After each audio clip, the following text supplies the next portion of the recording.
Welcome into Around the Felt. I'm your host, Reagan Losher. Here with me today is this nerd that I pulled out of a locker.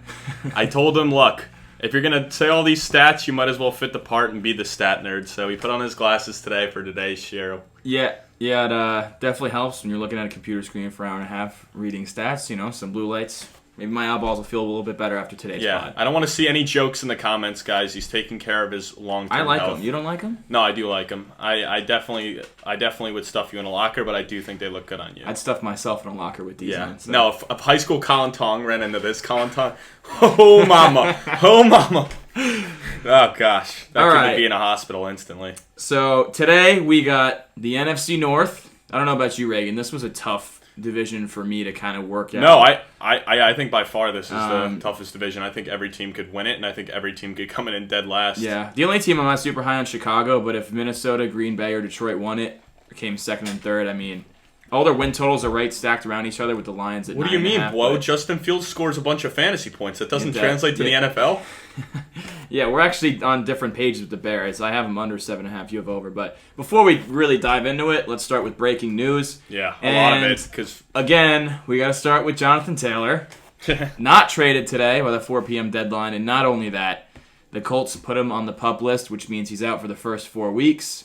As a Jonathan Taylor fantasy owner, I am pretty disappointed with the news today. I was hoping a Miami trade and... as a Jet fan, I'm okay with that, but yeah. Yeah, you should be excited, but you also have him in Dynasty, so It doesn't really hurt him particularly long term, but it hurts you a bit this year.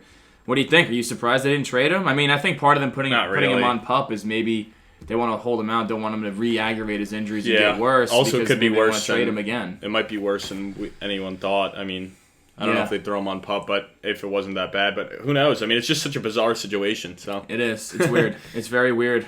And obviously, we saw a bunch of roster cuts. Cut day. Sad day for many in the league. Happy day for others. But a lot of names that, if you watch college ball, a lot of young guys getting released today. But one guy not released, C.J. Stroud, named the starting quarterback. I mean, we saw this one coming. Davis Mills is terrible. Not a huge surprise to me. But we will have 3 rookie starting quarterbacks week 1 this year after last season when we won. Maybe 4 now. Maybe 4. That leads right into what are the Cardinals doing? Well, Colt McCoy was cut, obviously. Well, not obviously.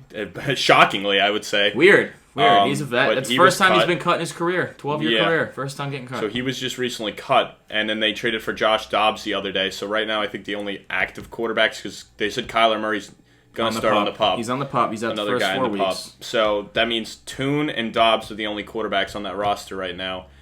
And Dobbs just got there. So, I mean, being brought in on a 1 week's notice and starting a game is nothing new for Dobbs, obviously. After we saw him play for the Titans after like 2-3 days. Yeah, he came in like week 17 but, last year. I'm thinking they're going to give Clayton Tune a chance just because he's shown a lot, and he was pretty good at Houston, so we'll see. I don't understand why, if you're going to go with Tune, why not just keep McCoy, who's a vet? Like, why give up a 5th-round pick to trade for Dobbs? So, like, something seems off there, right? I mean, maybe Dobbs will play, or maybe he's cheaper. I don't know.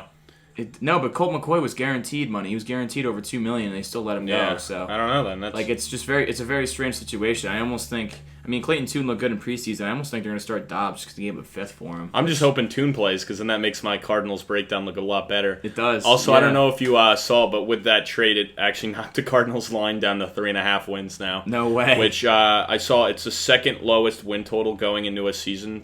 The lowest was the Jaguars, like way back in the day. But yeah, 3.5 is the second lowest win total a team's been projected going into a season. So. It seems like they're intentionally tanking. I mean, I don't know if Kyler's going to even play this season. I don't know. I mean, who knows what their plan is? They start out 0-6, 0-7. Like, why bring him back to a terrible team with not much around him off an ACL? I don't know. Maybe protect your investment a bit. It's weird. We should have got him at 4.5 because dropped another game. That's crazy. Just for getting rid of Colt McCoy. Yeah, and with Colt McCoy, I mean, he's going to have a lot of opportunities. We just saw, like right before we started recording, Bailey Zappi was cut by the Patriots, which is also very shocking. Interesting, because some people thought he was going to push Mac Jones for the starting job, like even last year. Mm-hmm. I mean, he did play well last year in his few stunts, so you would have thought they would have kept him for another year or two. I mean, I'm sure it must have been a lot going on in camp where he must have been playing terribly. He's a young player, but I don't know what Bill's got up his sleeve. It's not like he had a high cap hit or anything. His cap hit was basically non-existent. So maybe Colt McCoy ends up there, and it's kind of a veteran to go along with Mac. I don't know. Yeah. Interesting. Von Miller also starts the season on the PUP. As a Jets fan, you should be pretty excited because I don't root for injuries, but yeah, it'll be nice week 1. Well, it's the same injury. It's just he's coming back a little later. They're being safer. Yeah, it's not like it'll be you're nice rooting for him to get hurt, but it'll be nice week 1. That is the Jets' probably biggest hole right now is their offensive line, and with no Von Miller, I saw some crazy splits with like the Bills with Von Miller on the field last year. They were top 5 pass rush in the league, and without him, they were like a bottom 8 pass rush in the league. So he makes a big difference for them. And they have a tough stretch to start the season. So yeah, but we'll take a deeper dive into Buffalo on our next episode. Next pod. And then finally, Ron Rivera, our boy Riverboat Ron, who we both called will be out of a job after this year, just continues to shoot himself in the foot with the media. Not only we talked about previously, we're talking about Bieniemy and players not really liking his coaching style, and then the things he said. It's like, what are you doing? Yeah. Well, his bizarre comments about Hal. Did you see this? I actually didn't see this. So you did not see this. This is breaking news to me. He said he was talking in front of the press, and he's like saying to his wife, he's like, "Man, if this guy Hal, he's pretty good. If I knew he was this fucking good, I would have played him earlier." And it's like, dude, like, are you not watching him at practice every day? Are you not watching film? Like, that guy's in your quarterback room. You decided to bring back Carson Wentz to play in a game last season. Oh, I thought you were saying. Last season. He got signed. Like, towards the end of the season, like, you had a chance for a playoff spot. And you decided to bring Carson Wentz back off injury and start him over Sam Howell. Yeah. No. And Wentz threw 3 picks, no touchdowns. You guys lost. Then you were toast. Then I'm like, oh, now I'm going to start Sam Howell. And Sam Howell actually looked pretty good week 18 against the Cowboys. Like, what are you doing, dude? This guy just shoots himself in the foot over and over again. Yeah, I don't know. Especially since, like, Sam Howell was projected to be the number 1 overall pick at one point. He had a phenomenal year. And then his last season at UNC lost a lot of talent around him. Yeah. I don't know what happened, but he slid all the way down to the 5th where... I mean, I think he should have went before the 5th round. I don't think he's worthy of a number 1 overall. Well, yeah, exactly. Like you said, and the talent's starting to show. And then obviously, some other big things. Chris Jones is still holding out, and the Chiefs went out today, and they actually addressed. They traded with the Raiders, right? Yeah, they went out and got Neil Farrell, the guy that we were talking about the other day. But that situation is going to be interesting to see how that plays out now that they went out and then started to try to address it. And this is kind of the point where you have roster cutdowns. You kind of hope something gets done by this point. The Chiefs, they don't play next Sunday. They actually play next Thursday, open up against the Lions. Yep. So game's 9 days away from this recording. Chris Jones is still not in the building. I'm sure he's still in shape. I mean, he's one of the best interior players in the league, so he'll be ready to go. But this is not pretty for the defending Super Bowl champs. No, not at all. Not at all. So we'll see. But that kind of breaks down the breaking news. So Joe, what kind of questions? Fan questions. Are we looking at from the fans today? Keep sending them, boys. First off, we got D-Rock, and his question is... D-Rock. Thoughts on the Bears over 7.5 games this year with an easy schedule? I will say the fact that David wants to take the over makes me feel way more confident about my under 7.5. They do have an easier schedule, but this team, I mean, I'm going to get into this later on. They still have a long ways to go, in my opinion. They still have the most cap space in the league in $33 million, which, what are you doing? Like, why are you holding that money? Oh, why don't you get more around Justin Fields? They could be buyers at the deadline. Maybe but $33 million? I know, that's a lot of money. Like, dude, why are you sitting on that much money? It's unprecedented. I don't think there's a lot of people out there, though. That's what I'm saying. Like, why weren't you more aggressive in trying to add more weapons for Fields in free agency? Like, you signed 2 linebackers, Tremaine Edmonds and TJ Edwards, which, they'll definitely help the defense because it was the worst defense in the league last year. Yeah, it was the worst defense in the league last year. They allowed the most points in the league. They had the worst front in the league, and they didn't do anything to address the front. Yeah. Like, everyone thought they were going to take Jalen Carter in the first round. You moved back and let the Eagles come up and get him. You took Darnell Wright, which, okay, you needed offensive line help as well.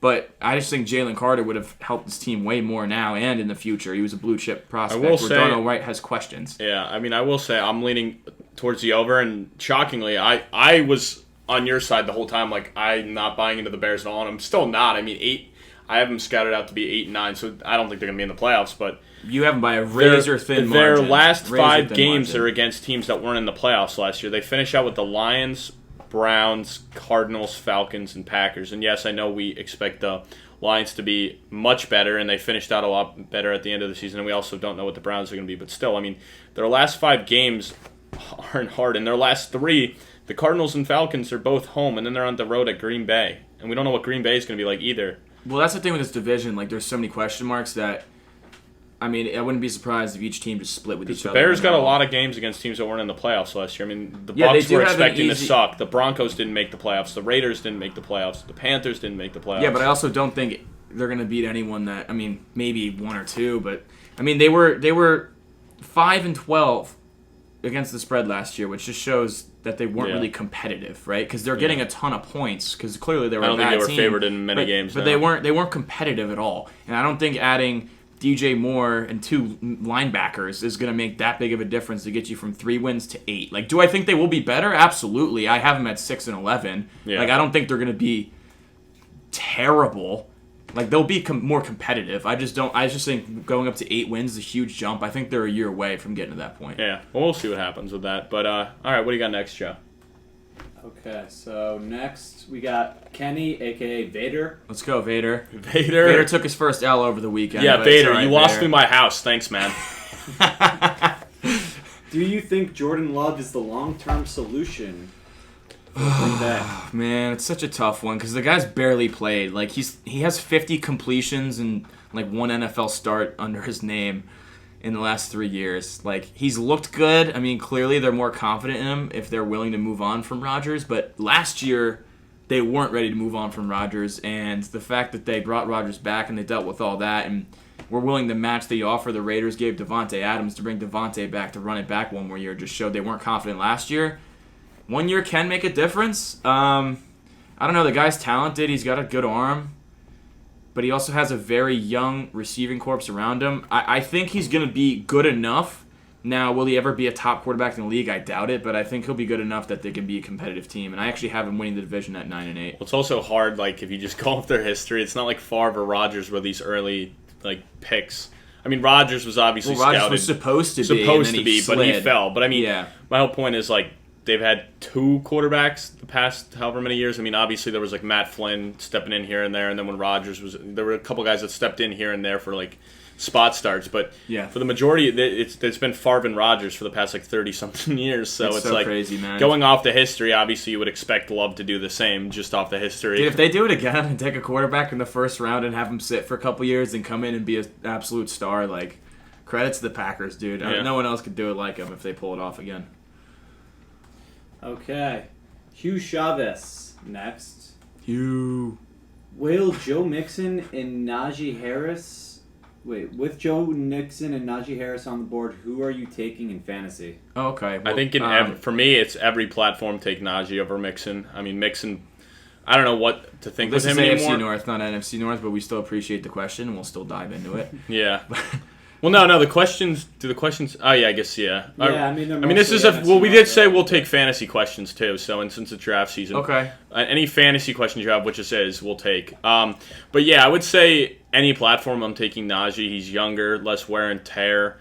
He's healthy now, and also he didn't have to take a team-friendly deal to come back and play on this team. So, for me, I would take Najee, and also Najee has the chance to be the number 1 option in that offense versus Mixon, who's going to be 3, I'd say. Yeah, you make good points, and you're the biggest Najee homer I know. Really? But I can't really disagree with you here. I don't love either, but if I had to pick one, I'm still taking Najee just because I highlighted all of Mixon's inefficiencies. Actually, you know what? I'm flipping. I'm going Mixon. I disagree. Yeah! Just because I don't like that Jalen Warren is right up Najee's ass, and Mixon has absolutely no experience behind him. So I think in that offense, even though I like Najee better as a player, I'll take Mixon in fantasy for pure volume and for a lack of a threat behind him. But I like Najee better as a player. Well, Hugh, if you choose to listen to Colin, that's on you, dude. But if you choose I said, I don't love either. Hugh, if you choose to listen to me, you're welcome. If you're stuck with those 2, you're in a tough spot. I'd probably go wide receiver. I would love Najee in fantasy. He's going to be a beast this year. Yeah, can't even average 4 yards per carry. Well, we'll see, bud. All right, and last with the fan questions, we got Chaz. Chuck. The punter from New Mexico State, Charlie Everly. Pretty cool. You can tell he put a lot of thought into this question. It's who's going to win the NFC North? Wow. So it's a super intricate Thanks, question. Chuck. Chuck. That's a good way to segue into our next thing. But I am saying the Lions because that's just kind of the easy pick for me. Obviously, they finished the year out super hot. They continue to make moves in the draft and the offseason, so I think they're just going to be more improved in going into year 2, like under Dan. Or no, year 3 under Dan Campbell. Yeah, year 3. So I'm going Lions. Yeah. I actually have both the Packers and the Lions at 9 and 8, but I'm giving the edge to the Packers in the tiebreaker. But I'm not very confident on that. I wouldn't be surprised if the Lions won this division. Those are the 2 teams I really thought would. The Vikings I'm not as high on. I think it's going to be the Packers or Lions. So I can't hate the Lions pick. Their win total set at 9.5. The Packers is 7.5. But I'm going to go with Green Bay. I like the defense. I love their offensive line. They have they actually play the easiest schedule of opposing defenses this year, so I think it'll be easier for Jordan Love to transition. But they have their variance is so high though because their weapons are they have the youngest receiving core in the league. Jordan Love stepping in, like it's a tough one. Everything around them is good, but it's going to be up to those young bucks to step up. But like I said, I wouldn't be surprised if the Lions won this. Yeah, no, it'll be interesting. And like I said, the main reason with the Lions is just the fact of how hot they finished out the year, and then the draft, and then just making moves in the offseason, like getting Gardner Johnson and some I can't wait to talk guys. about their draft, though. It's such an interesting draft. It is an interesting draft, but we're going to take a quick break, and then we'll be back with the Minnesota Vikings to start out, and that will be interesting, so stay tuned. Hey guys, we got a golf video coming out next week. Me and Colin are going to be hitting the links. We're going to be stroking that shit, seeing who can hit the best drives out there, and we're going to add a little NFL twist to it. We're going to be both coming up with some players for each other, playing a little 20-question format. And yeah, I think we're going to have a good video where we're going to be stroking the club, making contact with those balls, and seeing how they fly. And we are back to talk about the Minnesota Vikings, the most overachieving team in NFL history last year, in my opinion. And the stats will back that up. Yeah, I mean, I think they got screwed over last year. The refs gifted the Giants that game last year. So, nah, I'm just kidding. I just wanted to mess with you because you're a Giants fan. Yeah. An unbiased Giants fan. A lot of losses for this team. They lost Dalvin Tomlinson, interior defensive lineman to Cleveland, former Giant. Yeah, that's a huge loss. Obviously, they lost Dalvin Cook, who had his worst year in the league last year since 2018 when he came off his ACL. So Darius Smith, that's another huge loss, edge rusher, because they're already thin on the front. Adam Thielen's gone, long-time Viking. Wasn't super productive last year, but still. I mean, they fixed that position, but Patrick Peterson had a great year last year, now off to Pittsburgh. Eric Kendrick, linebacker, to the Chargers. So before we really dive into the team this year, I just want to highlight some absurd stats from last year's team. Well, let them hear it. They were the first team since 1990 to win double-digit games despite trailing by over 70 combined points entering the fourth quarter. So they lost the first 3 quarters by a combined 87 points, which is the 3rd worst in the league. Obviously, if they won that many games, they were the best fourth-quarter team in the league. But that's something that's not sustainable. And if games ended after the 3rd quarter, they would have been a 7-10 team. Instead, they don't, though. But I agree. They went 13-4. And they also went 11-0 in games decided by 1 score, which is obviously the best in NFL history. Yeah, I mean, that's obviously not going to happen again, but that is just testament to the team and how they were able to come together and rally. The big thing was they were like one of the least penalized teams last year, so if you're not shooting yourself in the foot, they were able to make a lot of comebacks. And clearly Kevin O'Connell had this team playing behind him and bought in. I mean, because if your team's down at half, and a lot of teams could just deflate and roll over, but the fact that they were able to come back all 11 times and win it, it's absurd. So it's absurd. And then obviously they did get Brian Flores as the DC this year. He wasn't there last year. No, he was not there last year. I'd imagine that would be a good add, and it's just another guy with head coaching experience too. So it is good. I like it. I mean, obviously I have this team taking a step back. They're not winning 13 games. I have them at 8-9, right around 500. I don't really trust the defense, but a big thing that people don't realize was Kirk was actually not that good last season. He was worse last year than he was in 2021 in every stable quarterback metric. It was his worst season in Minnesota in completion percentage, yards per attempt, and touchdown percentage. He was one of the worst in the league against the blitz, specifically against man coverage. Yeah, I'm even lower on them. I had them at 7-10 this year. And they also had the healthiest wide receiver and running back cores in the league last year. So And Kirk still took a step back from the year prior. That's wild to me, saying the Dalvin Cook and healthiest running back room should never be in the same sentence. Yeah, it's weird. And Cousins' completion percentage has decreased every year he's been playing for the Vikings since 2018. So as he gets up there in age, I think the writing's on the wall. This is probably his last year in Minnesota. As he gets older, there's a reason they voided the last 2 years of his contract. So, I think this is it. You think this is a make-or-break year? I think it's a make-or-break year. I mean, maybe he comes back another one-year deal, but there's a reason they voided it. And he has such a high cap hit that they might transition.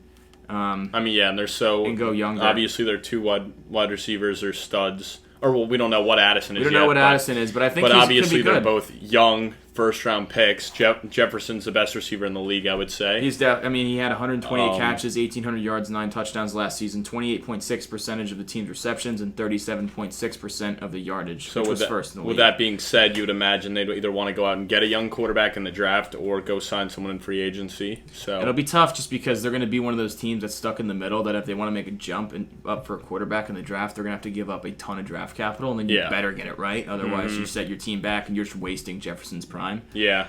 And then obviously they went out and got Hawkinson last year at the deadline. They did. Which was a weird move, especially because Detroit ended up almost making the playoffs. Yeah, when Detroit traded Hawkinson, then they just went on a huge winning streak. But Hawkinson was good for Minnesota. He had 6 catches per game, which was the best of his career. He is a Giants killer. I don't like that guy. Their offensive line, spotty. So their best 3, Darisaw, their left tackle, stud out of Virginia Tech. Yep. Bradbury, their center, and O'Neal, their right tackle. O'Neal, actually. Well, their O-line's also interesting to me because, I don't know if you knew this, but everyone on that O-line is either a first or second round pick. They're all first or second round picks. It's not like they're like these guys that they developed. Like, these are guys that they drafted with high capital and expected to pan out. And I mean, so far it looks like it's panning out, but that's a lot of capital invested in their O-line. Their 2 tackles are very good. Their center's very good. Right tackle Brian O'Neill was 3rd amongst all tackles in pass block win rate a season ago. They're returning all 5 starters. And it's funny, not one of them was drafted in the same year either. Each year they plugged one in. 18 they got O'Neill, 19 they got Bradbury, 20 they got Cleveland, 21 they got Darisaw, and then last year they got Ingram. So every year they've just kept adding to it to get to this point. It's very interesting. But the best 3 only played 10 games together for 48% of the snaps. When all 3 were on the field, they were actually a very good offensive line, specifically in the run game. But when one of them was out, huge declines. Their guards are issues, though. Yeah. You mentioned Urza Cleveland, got picked a few years ago. He was 60th in pass blocking grade, allowing a pressure on 7.3% of his snaps, which was 81st amongst all guards. Yeah, that's not very good. Right guard Ed Ingram, pressure rate of 8.2% of snaps, which was 84th. Not good. No, not at good. And now, obviously, Dalvin Cook's gone. Their running game was terrible as a whole last year, 29th in yards before contact per rush, facing light boxes at the 5th highest rate. So it's not like your team like the Titans where they're loading up the box. Like, you had light boxes clearly because of Justin Jefferson out wide, and you still couldn't be a successful run team. And they also played the 5th easiest schedule of run defenses last year. Well, that probably tells you why they let Dalvin Cook go. I mean, obviously he's getting up there and always is an injury risk, but I mean... And it's also surprising because they really didn't go out and get anyone. I mean, they have Alexander Madison still there, and they drafted Ty Chandler last year and Keanu Ngannou. Yeah, there's nothing behind Madison. It's 3 unproven guys because you really can't even say Madison's proven. I mean, when he got the chance, he's always been good but inefficient. I mean, he's gotten a lot of volume but been super inefficient with it. So I was very shocked. I thought this would be a team that go out and get one of these veterans in free agency for cheaper than Cook, but I guess they feel confident in what they got there. Because, I mean, they didn't bring anyone in the draft either, so I'm happy you brought up Madison because he's one of the toughest guys for me to evaluate this year, specifically like in fantasy. Well, for fantasy, I think he's just going to be a high-volume guy that gets it with low efficiency. Yeah, I mean, let's talk efficiency quickly. He's been good in spot starts, right, because he gets a ton of touches. But with 74 running backs that have over 100 more attempts over the previous 2 seasons, Madison is 68th in yards per carry, 45th in success rate, 43rd in explosive run rate, 42nd in yards after contact per carry. All not good and not what you want to see from your starting back. However, without Cook, like in fantasy, in 5 of his 6 starts without Cook, he finished RB13 or higher that week. And he's averaged 23.3 touches for 115 yards and had 5 total touchdowns in those games. So one of those things where I think he's a better fantasy back. I mean, he should be still facing light boxes, and even though they weren't very efficient last year in that regard, if all three of those guys I highlighted earlier, those offensive linemen, are healthy, then I think he can be successful. I think he can score touchdowns. And there's really no one behind him. I still think it's a risky pick in fantasy, but if it's the right spot, I mean, I took him in one of my leagues, and he's at my flex, so I don't hate it, but I'm also a little nervous about it. Yeah, no, I mean, he's definitely in a weird spot, so, I mean, I won't fault you to take him, but as long as people know, like, have caution. Have caution, because obviously he's very inefficient. He's got to be your third or fourth back. I'd imagine the volume will be there, and I think this offense will still be able to move the ball. I mean, how can you not move it when you got guys like Jefferson and Hockenson who are debatable top 5, or Jefferson's no doubt top 5, but Hockenson you can make a case for as a top 5 tight end as well. So yeah, and Addison should help this offense too. He's wide receiver too. Well, speaking of Addison, I mean, I have him as my not only rookie of the year, but he's also my X factor for this team. I have him rookie of the year, but I don't have him as X factor. The reason I put him as my X factor is because you know what Jefferson's going to be. He's going to be your stud number 1 that's going to be getting a lot of double teams. We know what Cousins is. You said he's declining. Hockenson, we know what he is. So can Addison take advantage of being the number 3 weapon in this offense? Can he be the X factor that puts him over the top? I actually love that pick. I think if he can become what they expect him to be, because obviously they took a first-round pick on him. I wouldn't say they needed to go address the wide receiver. You could make a case, like you said, the guards was a big issue, but then again, a guard in the first round, there wasn't a lot of guys there. So yeah, no, it wasn't a spot to take a guard. And defensively, we'll highlight it more, but they had a lot of holes on the defense that they could have addressed, but they went out and got Addison. So he's got to be the X factor for me for this offense to unlock its full potential, and I think he's going to have the opportunity to, because, like I said, he's the number 3 option there. When you have Justin Jefferson, he's going to get all the attention, so Addison needs to take advantage. So, yeah, that's why I like my that. X factor. I mean, Thielen he was top 5 in the NFL in routes run last season, even though he wasn't productive. That guy was running all over the field. He was running track out there. So, Addison should be on the field a ton. Yeah. And if he can live up to when he won the Blinkentoff Award in 2021 with Kenny Pickett as his quarterback, then it could be really good for this offense. But he did struggle a little bit in college after the catch, which I saw that, and I was actually kind of surprised. I thought he was going to be better than that. He only generated 5.4% more yards after the catch than expected and had a 2.8% catch rate above expected. So he did take a step back at USC last year, but the thing that we did see was he ran in the slot at Pitt and ran on the outside in USC, so having that versatility is nice. But yeah, I think that's a good pick for the X factor. My X factor was the offensive line's health, just because I saw that earlier in the splits with those 3 guys in the field and then without them. And I think if this offense is going to continue to be potent, like they need those 3 guys healthy, because the 2 guards that they already have in there were terrible last year. And I know they invested high picks in them and they're still young, but if those guys are playing, it means you don't really have much depth behind them. No, they don't at all. But so your X factor is more the offensive line, but specifically the guards. Yes. Okay. And the health of the tackles. Yeah. All right, well, that kind of highlights the offense. Let's rotate over to the defense. Obviously, you highlighted before, there was a lot of loss on this defense, but they did go out and get some guys. They brought in Byron Murphy, who I think is a huge add for them. It's big. It replaces Peterson. They brought in Davenport from New Orleans, and they brought in Hicks as well from Arizona, and Harrison Phillips I'm seeing here. So they brought in a lot of guys this year. I'm sorry, did they bring in Harrison Phillips? Was that this year or no? I thought it was this year. Hold on one second. But still, yeah, they have Harrison Phillips. No, but I mean, did he come in this year? Or no, he was there last year. He was their best run defender last year. He did 16.9%. So I mean, snaps. Obviously, they lost a lot of guys, but they came out. They did bring a lot of guys in as well. So they did make up for some of the loss. But I mean, there's a reason why this team was in so many one-score games last year. I mean, I'd assume most of you guys listening watched the game last year where they were down 33-0 to the Colts, who were one of the worst teams in the NFL last year. Yeah, it was crazy. Because obviously it doesn't help when your offense is turning the ball over and putting you in bad spots. But I mean, this defense was getting lit up by just about everybody. I mean, like we even saw in the playoff game last year, like the strong suit of the New York Giants, the team that beat them, was their defense. But they made Daniel Jones look like one of the best quarterbacks in the league. I mean, he lit them up. First quarterback in history. That's one of my favorites. Yeah, so, I mean, this defense was very weak last year. And they were the worst defense against play action last year. And when I read that today, I was like, that's literally what the Giants did against them all day in that playoff game. Just play action, Daniel Jones rolling out, and put him in conflict, and DJ just kept running. Yeah. So, I mean, we'll see what happens this year, but I mean, they definitely got to adjust to that if they want to have a chance. Because a lot of these teams, like the Bears with Justin Fields, they're going to be able to run a lot of play action with the way that team's going to want to run the ball. Last year they were 19th in pressure rate, 27th in pass rush win rate. Now, they lost Zadarius Smith, who had 10 sacks last season. They brought in Davenport, who was a high draft pick by the Saints. I don't remember. They moved up from the 20s, I think up to number 10 overall to take him.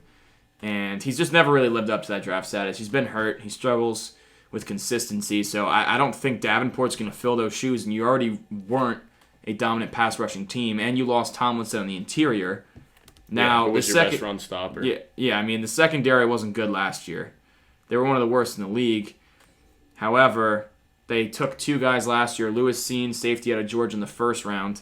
He broke his leg in the fourth game.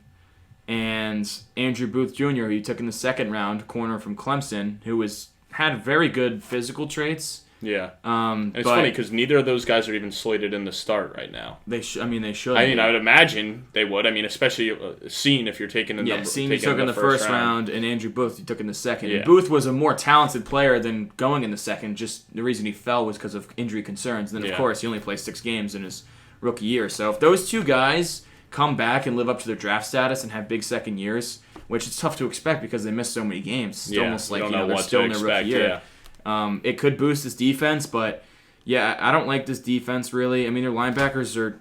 I mean, Jordan Hicks is okay, but he was 60th amongst linebackers in yards allowed per coverage snap, and you're relying on Brian Asamoah, who was picked in the 3rd round last year at Oklahoma, who played 10% of snaps last year to step up and replace Kendricks, who's been there for a long time. Yeah. I mean, you still have Harrison Smith. I highlighted it last episode. Kendricks has been a 100-plus tackle guy every single season, but his rookie year. You have a 3rd-round guy come in 2 years ago. That's a big void. So it's tough. You still have Harrison Smith, who's the leader on the back end, but he's my decoy getting into Harrison Smith because obviously he's got to be the leader of this defense. I mean, all those guys we've already talked about are very unproven, or other guys aging. Obviously, Harrison Smith's aging too, but I mean, he's a 6-time Pro Bowler. He's 34 now. So I think he's still going to be their best defensive player even at age 34. Yeah, I have Danielle Hunter just because if he's not rushing the passer and getting to the quarterback, I don't know who the hell is on this defense. So the offense will certainly take a step back this year, in my opinion. I think the defense.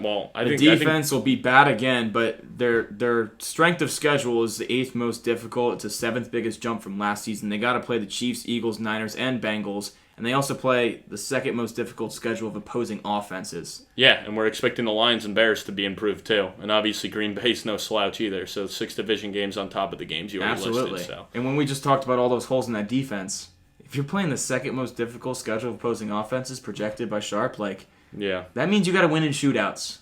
Yeah. Which means it kind of makes me like the offensive weapons for the Vikings a little more in fantasy. If they're playing from behind. I mean, you can't love Justin Jefferson more. I think Jefferson's good. If he's there at 1, I'd take him. I mean, I'm kind of digging Jordan Addison now. You know, if they're in a lot of shootouts, he might get a lot of targets. Yeah, I drafted him in Dynasty at the 104 for a reason. I think he's got a good chance to do something over there. It's a good pick. But we clearly this team's taking a step back. I got him 8-9. You got 7-10. Yeah, but let's. I think that's enough on them. Yeah, are you satisfied? I'm satisfied.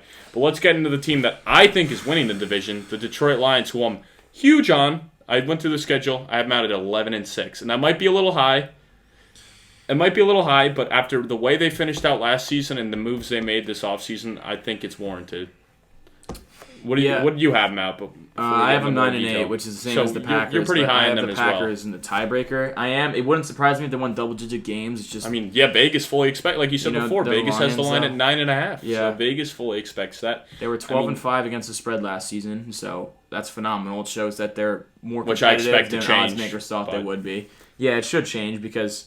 But I mean, they're favored in 11 games this year. They're only underdogs to KC, Baltimore, the Chargers, New Orleans, Minnesota, and Dallas, and are all on the road. Yeah, so they're which is crazy. So Vegas is fully expecting them to be a good team, and I am it too. I mean, Goff's shown that he's still got that form from the Rams. He's still proving that he's one of the better quarterbacks in the league. I mean, obviously, we wanted to highlight this draft, which many questioned, but honestly, who cares? They're going out and getting guys they want for their system. I mean, the guys in the media like to pick apart these drafts, but nobody's going to remember if they reached on Gibbs if he pans out. I mean, trust me, I fully never believe in drafting running backs that early, but if it works out and he fits their system and he's a weapon, and it sounds like they're going to use him a lot in the slot too, not just only in the backfield, I think it could be interesting. I mean, I like the Laporta pick, too, at tight end. It fills a void. Obviously, they traded Hawkinson, and nobody really stepped up. I mean, we saw Brock Wright having a couple they're just plugging guys different games, but I think that's a big need, and Laporta was another Iowa guy, just like Hawkinson, so... Or no, Hawkinson wasn't Iowa, was he? No, he was. Yes, he was. Yeah. So, I mean, obviously, that's tight end you over there, but I expect him to be good and filling well, and Laporta actually is my rookie of the year, because I could have gone Campbell or Gibbs, but I think... tight end's been a big part of it because we saw Goff have a good repertoire back when he was with LA, and then him and Hawkinson had a good connection there until he was gone. And even after the fact, we saw Brock Wright have 2 touchdown games, so I think he has the chance to be a big part. I do like this offense a lot. It's hard not to. Their offensive line is top 3 in the league for sure. They have the best tackle duo in football. Decker and Sewell both ranked top 5 in sacks allowed amongst all tackles last season, so that's a good thing. I mean, you'd hope so, Ragnow too. Center, so your offensive line is elite. You mentioned Goff as being one of the better quarterbacks in the league. I don't think I think he's in the middle. Now, something that was very interesting. Well, I agree with you on that, but I'm just saying, more so I'm saying that a lot of people wrote him off after. Yeah, they wrote him off. He's proven that he belongs in the league, and he's middle of the pack to leaning towards top half. But remember this name for next year coaching cycle: Ben Johnson, offensive coordinator. He worked wonders with this team last year. Their offensive efficiency jumped from 29th in 2021, and Goff was not good that year, but it was 6th last year, and their passing offense jumped from 28th to 5th, which is crazy. So they schemed it up very well. Now, something that really helped was they lowered his target depth from week 8 onwards. So they started off very poor. They started 1-6, and then they finished the season 9-8. So they went a crazy stretch. That was after they traded Hawkinson, but they stopped throwing the ball way downfield because that's where Goff was throwing his picks, and that kind of intermediate to deep range. And they kind of lowered it. We're working more underneath and having 2-back sets with Swift and Jamal Williams and using those backs. And it worked really well. And then they went on a huge hot streak, and now both those backs are gone. But they kind of got 2 guys that similar, right? David Montgomery's going to fill that Jamal Williams role, and Gibbs is going to fill that Swift role. And I'd honestly say both guys are upgrades over what they had. I mean, I'd say I'd rather have Gibbs over Swift, and I'd rather have Montgomery over Williams. So I'd say they upgraded there. And Jamal Williams lit the world on fire with 17 touchdowns last year, over 1,000 yards. But that just goes to show how great this system was for running backs. And behind that offensive line, there's a lot of upside here. Yeah, I would imagine both guys will have fantasy value, too. Yeah, I mean, I actually love Jahmyr Gibbs. If you can get him in the 3rd round, I think that's a home run pick. Because if you're taking a guy 12th overall like that, like they said, we're not using him as a prototypical running back. We have a vision for him. Mm-hmm. And Ben Johnson has showed me that he's a great offensive mind, and he's going to put guys in position to succeed. I mean, when you hit on a guy like Amon-Ra St. Brown in the 4th round as well, it really helps. The guy's an absolute stud. I love him in fantasy as well. Yeah. Now, my X factor is Jameson Williams. When he comes back from that 6-game suspension, he has 1 catch in his career. Granted, it was a 50-yard touchdown. But, I mean, he's got blazing speed, and what this offense needs is a deep threat. Yeah. If he can come back and be consistent, because I know Dan Campbell mentioned he'll never have elite hands, but he doesn't need to. If he's going to be that big play threat and can really take the top off the defense. Yeah, he doesn't even need to be the number 1. Obviously, my goodness, St. Brown man. is. So. I absolutely love the weapons they have with St. Brown working underneath, Jameson going deep. You got Gibbs out of the backfield, Montgomery with this offensive line. I mean, it's a fun offense. And Marvin Jones. I mean, Marvin Jones is back. Too. They're going to score a shit ton of points. Yeah. But I'm still concerned about this defense, though, and that's why I have them at 9-8. Granted, I wouldn't be surprised if they won a lot of shootouts, but I don't know. They also went 3-6 against teams with a winning record last year. Only 2 opponents that they play this year are projected to win fewer than 7.5 games. It's not an overly difficult schedule. It's not like they're playing a lot of juggernauts, but kind of a lot of the middle of the pack teams. Yeah. So it's going to be interesting to see how they work out with that. So who do you got as your MVP for this team? Amon-Ra St. Brown. The guy, since he's come in, has just been absolutely dominant. He really transformed their offense when he took off at the end of 2 seasons ago. He's my MVP. Yeah, I like that. I mean, I took Goff. I mean, I think you could go either guy. Yeah, that's I only went Goff because it's I feel like this team goes as far as he does, and it kind of comes down to his play style because we kind of know what St. Brown is. And he may end up being the MVP, putting up the big numbers, but I think with all those weapons you listed out, they don't need him to be the MVP to be well. They need Goff to spread the ball out to all of them, and I think he's going to be a bigger focal point on defenses. So I'm not calling for a bad year. I'm just saying I think that's why I think Goff will be solid this year, yeah. Yeah. And before we move on to the defense, I just want to touch on They drafted Hendon Hooker in the 3rd round this year. Quarterback out of Tennessee was phenomenal last year. They're going to let him sit. There's no pressure. I doubt he plays at all this season. Goff is under contract through the 2024 season, so we still got this year and next. I wouldn't be surprised if they just let Hooker just chill this year and kind of figure it out on a mental standpoint, because Tennessee runs a very interesting offense. That was a lot of people's knock on Hyatt, where it's not a very NFL-ready offense. It's kind of a little quirky. It's gimmicky. It's gimmicky, where you're not doing a lot of standard NFL dropbacks. It's quick passes and just chucking it deep.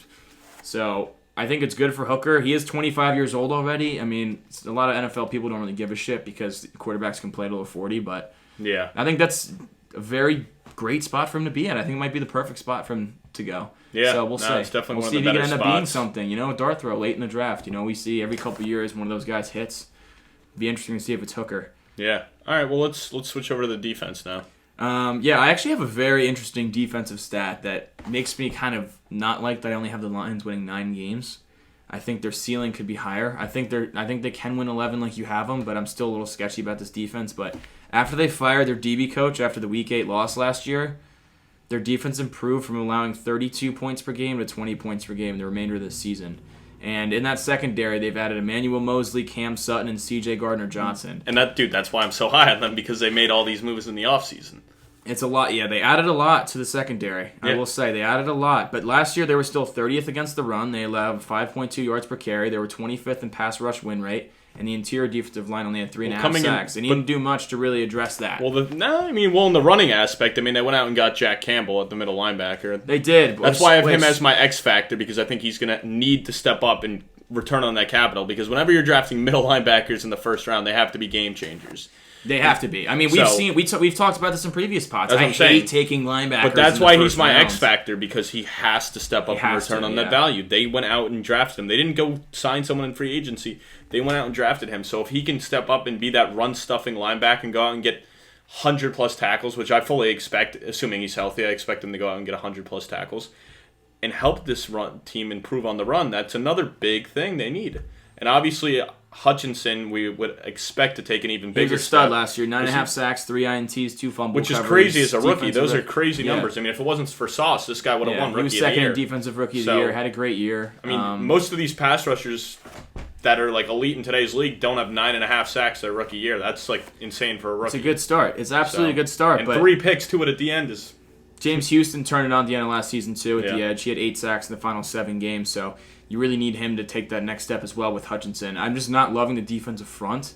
You brought up Campbell. They took him 18th overall. They took Gibbs 12th overall. Just a complete opposite approach of what most NFL GMs are doing today. Taking premium positions. You go and probably take 2 of the least premium positions in the first round. But I will say in the second round, they went out and got another non-premium position, but still a good pick. In Laporta, but then in the second round they also took Brian Branch from Alabama. But I'm saying safety is another position that they don't view as premium. But he played mostly in the slot at Bama, and he's just your typical Alabama safety that's just, he hits you hard. He's nothing flashy, but damn, he's good. And he was very good in coverage last year there. So I like adding him. I don't know if he's going to start right away because they brought in so many vets in that secondary. They don't even need him to, but that's nice to use him as a chess piece in different packages. But a lot of people thought he was going to go in the back end of round 1 for him to slide that far into round 2, and you still get him. It makes up a little bit for taking Jack Campbell 18. I have to think he slid 12. because of his position, though. Yeah, potentially. I don't know I didn't hear a lot of stuff as if... a lot of nickels. A lot of nickels seem to slide. That's what I'm saying. It didn't really seem like it was any knocks on him. It was more so just the position and the value. I don't think it was I didn't hear an off the field issue type thing like a lot of guys. No, he's a leader. He's a leader in offense. And that's what I'm saying. He slid because of the position. Yeah, and we talked about some of those guys. Sutton had 3 INTs, 8 pass breakups last year, career best 50.7% reception rate allowed last year on the Steelers. Yeah. Good addition. C.J. Gardner-Johnson had 6 INTs for the Eagles last year, allowed a career low of 4.1 yards after the catch. So should definitely improve this defense. They're going to be good, man. I just don't know how good. I think there's still some limitations, and I don't know. We'll see. I'm fully hoping they're going to be good. At 11-6, you think so. Obviously, the first game of the season they got the Chiefs, so that'll be a big test. But I also don't know if that'll necessarily do them justice, because if Mahomes goes and lights them up, I don't know if that fully is what their defense is. I think they get their ass kicked week 1. I think they lose by at least 2 scores. I find it hard to believe that just because of how they finished out last season and how Dan Campbell coaches them. But you're stepping into Arrowhead against defending champions. It's going to be a great game. I really do. I think it's going to be a shootout, but I think Mahomes is just going to light that defense up. I think he scores the Chiefs score at least 35 points. So who's your deep boy for this defense while we finish it out? I have Hutchinson, man. If Hutchinson takes that another step and starts developing one of those elite pass rushers, then this defense has a much higher ceiling, in my opinion. Yeah, I also had Hutchinson, but my reason was the same thing, just taking the next step. I mean, it's not – because you can't really say he's the X factor because we already know what he is, 9.5 sacks. It's just more so him getting to that 12, 13. What's going to be his ceiling? Can he be a fucking I would say his ceiling, 18-sack guy? I'd say this year his ceiling's probably like 13, 14 sacks. Yeah. I think he can improve it by 3 to 4. I don't want to go too crazy because there's no one really else on the other side right now. I mean, you said Houston, but – overall, it's not like he's like some of these other pass rushers have another elite guy on the other side of him or like proven guys. So I think that's going to hurt him, just because he's going to be like, if I'm an offensive coordinator on the other team, it's like we're watching out for number 97 Hutchinson. Absolutely, yeah. But anything else you want to highlight in terms of it all? I'm good on Detroit. I'm ready to hit the break and move on to Green Bay. Yeah, so that kind of wraps up that. So we're going to take a quick break and we'll come back with Green Bay and Chicago. What's up, everyone? It's Four Eyes here. We have merch in the works. We're working on designs right now. We're going to have the first drop should be T-shirts and my request of trucker hats, so be on the lookout for that. We'll keep you guys posted. Now let's get back to the episode. Wow, Colin, look at you, man. Your new glasses on that ad read. I think I could get used to Colin, the four-eyed nerd. Thanks. I'm glad you like it. If you like it, maybe others will too. Yeah, guys, sound off in the comments. Let us know what you think of his new glasses. Yeah, we'll have a poll. Do you like Colin's glasses? Yeah, we'll have a poll, yeah. All right, Green Bay Packers, the team that I have winning the division at 9-8, splitting hairs with the Lions. A lot of big losses. Obviously. Huge loss, Aaron Rodgers. First off, huge loss. The only loss that matters. Actually, 3 big losses. Why the 3 guys? The 3 big losses they had: Rodgers, Lazard, and Cobb. The rest don't matter. Forget about Adrian Amos, their safety that went to the Jets too. Oh shit! Yeah. Well, yeah, he got hurt. No, he didn't. Chuck Clark did. So 4 big losses. Robert Tonyan also gone to Chicago. Jaron Reed, interior defensive lineman in Seattle, but they have a lot of depth there. Not the biggest problem. All right, your boy Rodgers. Huge loss. Huge loss. This is the only team in NFL history to have 3 consecutive 13-win seasons from 2019 to 2021. Obviously, he took a step back last year. But Rodgers, he won 2 MVPs in those first 2 seasons. Yeah, this is also just an absurd stat. Only 3 times in NFL history has a quarterback not named Aaron Rodgers thrown the ball 500 times in a season, had 5 or less INTs. Rodgers has done it 5 times in his career. He doesn't turn over the ball. And he did it 4 years in a row from 2018 to 2021, which is just insane. However, last year he threw 12 interceptions. Now, a lot of factors went into that. New receiving core, a lot of young bucks he didn't have chemistry with yet. He had the broken thumb. However, he did have 3 INTs in the first 4 games before the thumb injury, and he had 3 INTs in the last 4 games when the thumb was relatively healed at that point. So, I don't know. Very interesting why he had 12 interceptions last year. I expect him to be more towards the 5 interceptions and 12 in the Jets, this year, but and half it was of just that, interesting. I feel like half that's also because they just needed him to do so much more last year. I mean, the team was struggling. They were down in a lot of games. Their defense is good, don't get me wrong, but last year there were a lot of games where they needed him to kind of air it out and force stuff as well. So, a lot of his interceptions were in the first half. Most of his interceptions were in the first half, and they actually... Well, I don't care. He's my quarterback now, so I'm going to defend him even if I'm wrong. Okay. But still, I agree with you, though, on the receiver core. No chemistry there. I mean, obviously, Cobb like their wide receiver. Yeah, I mean, Cobb's he's Rodgers' boy, but you can't rely on him to be a legitimate threat at this point. Yeah. I mean, Christian Watson, though, can we talk about him? He started off super slow, dropped a 75-yard would-be touchdown from Rodgers early in the season, and then... hit the bench. I mean, I don't know if you guys saw. Yeah, he hit the bench. He didn't really play much. I don't know if you guys saw on Hard Knocks or saw the clip, but when Randall Cobb was talking to the guys, he's like, "If Rodgers doesn't trust you, you're not getting the fucking ball." Mm-hmm. And it's clear that last year, Rodgers did not trust Watson to start the season. And that's when Romeo Doubs had a good start to the year. Clearly, the Packers were just so thin at receiver; they needed someone to step up, and thankfully, Christian Watson did. Yeah. In Week 10, he had a 3-touchdown game. From weeks 10 to 13, he scored 8 touchdowns and was just unreal. I will say absolutely though, went off. this wide receiver core is very unproven. Obviously, it is. But what you saw from Christian Watson in the last year is it's exciting because he played at North Dakota State, not a big program. Usually, guys like that you're a little unsure of, but he's 6'4", he's blazing fast, and to show that big playability was nice to see for Green Bay fans. Makes you feel a little bit better about the fact of having the youngest receiving core in football for a young quarterback that hasn't really had much time.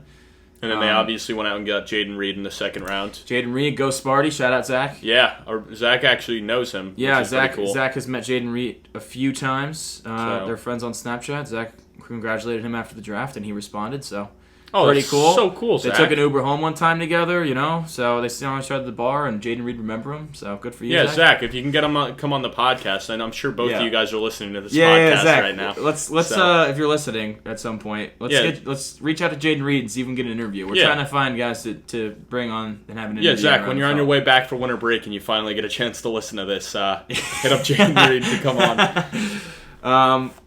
So let's talk about the running backs. Aaron Jones getting up there in age, but still as efficient as ever. Yeah. Last year, he was second in yards per carry at 5.3, fourth in yards per touch at 5.6, fourth in expected points added per rush, 11th in rushing yards over expected, 9th in yards per route run. Yeah. It's awesome. But the problem is for fantasy that A.J. Dillon eats a lot of touches, specifically the goal line work and inside the 5. The counter to that, though, is the fact that I want to say, I could be wrong on this. I think they had the most packages out of any team in the league with 2-back sets. They ran so many plays out of 2-back sets, and I think that's going to... They did, and I think they're only going to add more. And honestly, Aaron Jones can play in the slot, too. We've seen him play out wide, so I think that'll make up for it. I mean, he obviously had a ton of catches last year, so what he lacked in the touchdown department, he made up for in the receiving department. So I think he'll still be good for fantasy, but I understand the risk because obviously, who are you going to put in the goal line? A.J. Dillon, the guy who's 230 pounds and squats 500 pounds or whatever it is. Yeah. Or Aaron Jones, the guy who, has a nose for the end zone, but he ain't nearly that size. So I'm not a huge A.J. Dillon fan. He's not very efficient in my eyes. But to your point, yes, they did have a lot of 2 running back sets last year, which is why Rodgers had one of the quickest times to throw in his entire career, and his average depth of target was also very low. He didn't trust his receivers downfield that they're going to run the right routes or run a good route. Yeah, Aaron Jones was his favorite target last year. Yeah, they were throwing it underneath a lot. Mm-hmm. So, I mean, did they run a similar approach with Jordan Love out of the gate? I wouldn't be super surprised, but I don't know. It's going to be interesting to see, man. Going to be interesting to see. But one thing that I think really helps this offense is they have the 14th easiest strength of schedule as a whole, but they play the easiest schedule of opposing defenses, which is great for a young quarterback because when you have $57 million in dead cap, which is the third most in the league due to Rodgers being gone, so you have to have a very cheap receiver room around you, all these young bucks. When you have at least a very good offensive line in front of you, their O-line is good. It makes it easier. They return all 5 starters. They were top 10 in ESPN's run block win rate and pass rush win rate last year, allowed the second lowest pressure rate, and that's with Bakhtiari missing a third of the season, and they were still this successful. Mm-hmm. And Bakhtiari, in 11 games last year, didn't allow a single sack or a single quarterback hit, which is why Bakhtiari is my team MVP. If you have an absolute... How could he be your team MVP, though? Because all the signs are pointing that the Jets are going to get him at the deadline. So that's kind of weird to have a I knew you were going to bring this up. That's kind of weird to have an MVP that's only playing half the season. But I'll let you keep going. But my point being that when you have a phenomenal offensive line in front of a young quarterback that's inexperienced in young receivers... At least you can get the running game going. Jordan Love has time to go through his progressions. With Bakhtiari at left tackle, this offensive line is elite. He's shown that he's at least top 5 left tackle in football. I mean, he's an absolute stonewall. So if you can keep Jordan Love clean and he can have the time early in the season to develop his chemistry with receivers and get off to a good start and get confident, I think it could really help him. Yeah, I mean, he's got a young core, and we didn't even get into the tight end. I have Luke Musgrave as my biggest impact rookie. I mean, obviously... So do I. I think Jordan Love's going to find him a lot over the middle of the field. But I do feel like he'll be a lot more involved than Reed will, and outside of those two, they didn't really put a lot of capital out there on the offensive side. Like they always do in the draft. They always go defense. Yep, they took Van Ness, who we'll get into in a little bit. But I think Musgrave fits the mold, and I think he could have a big impact. I mean, the dude's out of Oregon State, 6'5". He's over 250 pounds, so he's a massive human. He's a great blocker as well. And, so he'll be huge blocking, like you said, which this isn't just fantasy stats. I mean, this is like biggest impact. So obviously you can use him as a blocker, but I think will be a big target for him in the red zone because outside of Watson, they don't have a lot of big targets for the red zone. So I think he could have a big impact there too. I stashed Musgrave in Dynasty. I actually think he can be very good in this offense. Yeah. Not just this year, but in the future. Yeah, because we've seen a lot of tight ends have success in this offense. I mean, look at Tanyan. Last year he was shaky, but the year before that, he was pretty good. He was one of the best fantasy tight ends and had double-digit touchdowns. So, but anything else you want to highlight on the offense? I'm good on the offense. All right, well, let's get into the strong point of this team, their defense. Obviously, they have a pretty good defensive line, and they obviously went out and addressed it even more by taking Van Ness out of Purdue. Yeah, Van Ness. Is he at Purdue, I think? No, Iowa. Iowa. So athletic freak is Lucas Van Ness. He's versatile. He was third in the Big Ten in both in pressure rate from the interior and from the edge. They lined him up all over the place, which you like to see in Green Bay. And he's not even starting right now. Like they have him slotted in to rotate in. I mean, you got Kenny Clark and Devontae Wyatt, who was a first-round pick last year out of Georgia, on the interior. You got Rashawn Gary in the edge. Yep, they got Gary, Campbell, Smith. I mean, they got some. Well, Campbell's not on the edge, but Preston Smith, who had 8.5 sacks and 42 pressures last season. Gary tore his ACL in early November, but he really developed. I know Rashawn Gary out of Paramus Catholic, New Jersey. Former 5-star recruit at Michigan. It's crazy, like looking at this depth chart right now. 1, 2, 3, 4, 5, 8. 6, 7. 8 starters are first rounders. So I'm seeing 7 here, but I could be missing someone. I know because I think Campbell was a first round. No, Campbell's not. 8. Yeah, 8. You're right. 8 first round picks on this team. It's disgusting. I mean, they just always go defense, right? Now this defense was not great last year. I mean, a big reason was Eric Stokes took a step back. He was phenomenal as a rookie. He wasn't as good last year. Also, Rasul Douglas had a career year 2 years ago. He was still good last year. He had 4 picks, but just wasn't as good. Yeah. Jair Alexander, still one of the best corners in the league, had 5 picks last year. You like that. Devondre Campbell also took a step back, had a career year 2 years ago. So, I mean, he had 96 tackles, 6 TFLs, 2 INTs, but still good, but not what it was. So defense did take a step back. I think this defense can be one of the best in football. You hope it could be top 10. The only concern that I have is the safeties. Darnell Savage has not lived up to his draft status the previous 2 seasons. Cool last name, though, so that's got to mean something, right? Yeah, Savage. Other than that, you have Rudy Ford, Dallin Leavitt, Tavarius Moore, guys that most of us probably don't know, but that could be their issue. But then again, when you have that many first-round talents in that defense, paired with a elite offensive line with a manageable schedule, especially for their offense going against defenses, I think this team's going to be able to stay in games. They play at a very slow pace, one of the slowest paces in football. LaFleur likes to do that, which kind of raises the variance a bit. A lot of people are down on them. I have them at 9-8. I think they're going to be a very competitive team this year. Yeah, no, I mean, that I can see it, and obviously with how good this defense could potentially be, there's a reason to make that case. I mean, I wasn't as high on them. I have them at 7 and 10. Obviously, the line's at 7.5, like you said earlier, so I'm buying in on the under, and that's more so it's like we don't know what Jordan Love's going to be. Like you said, the defense had a lot of struggles last year. So, yeah, we can assume, I mean, it is very talented, but we can't just assume they're going to, like, pick it back up. And you have to assume that even with Rodgers having, like, a career year in picks, I would imagine Love's going to have more turnovers than that this year, I would assume. And on top of that, Aaron Jones is a year older. We don't know what the receiver core is going to look like because outside of Watson having a good, strong finish at the end of the year, it's very unproven. It's a rookie tight end. It's a rookie wide receiver, and Dobbs is in year 2. So there's really no veteran in the wide receiver core, so there's a lot of question marks. Yeah. Absolutely. Those are my concerns, too. I wouldn't be super surprised they won 7 games. I mean, I wouldn't be super surprised if they won 10, to be honest with you. Yeah. Where they are very good is in the trenches, and, usually teams that are very good in the trenches are going to be competitive. If those young bucks can step up, great. Yeah.